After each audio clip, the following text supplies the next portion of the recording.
Here are 5 more things that you should carry in your car in case of emergency.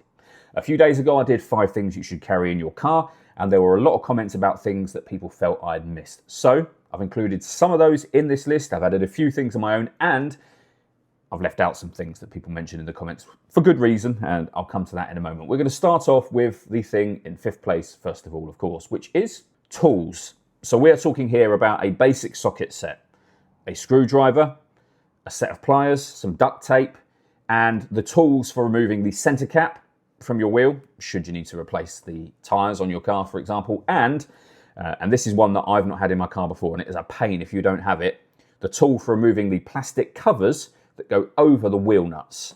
They can be really fiddly to remove depending on the wheels you have, and there's usually a tool that comes with your car. Make sure you've got that. If you haven't, order one online. They are really cheap, and trust me, you will need that because you're not removing the wheels without being able to take those wheel nut covers off, and it's a real basic thing that people miss.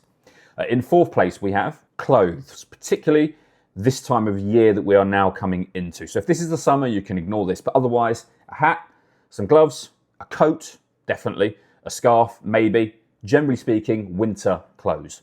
The thing in 3rd place is spare fuses. You don't need many of them, a small selection of different fuses, because some very simple issues that you can have with your car will just require a fuse. For example, I used to have a Vauxhall Astra years ago when I worked for Vauxhall, and in the cold weather, the front washer jets would freeze up and it would blow the fuse for the front washers, and I was forever having to replace fuses, especially when the roads were gritted and that salt and what have you would get on the screen. Your screen would get really dirty. You need the front washers. I went through probably 2 or 3 fuses a week, so make sure you got those in your car. The thing in 2nd place is a paper map. Everyone relies on their phone for sat-nav and maps these days, but if your phone is dead and you didn't take a power bank, which was in the first list, then a paper map will definitely come in handy. And lastly, the thing in 1st place is a fire extinguisher. Now, this is something I saw mentioned in the comments a couple of times on my last one of these videos, and yeah, if you've got the room to carry one, then certainly it's worth having in there, that is for sure. They are your 5 things. Honorary mention to one of the things that was mentioned in my comments a lot that I've left off of this list, a spare wheel with a wheel brace and jack.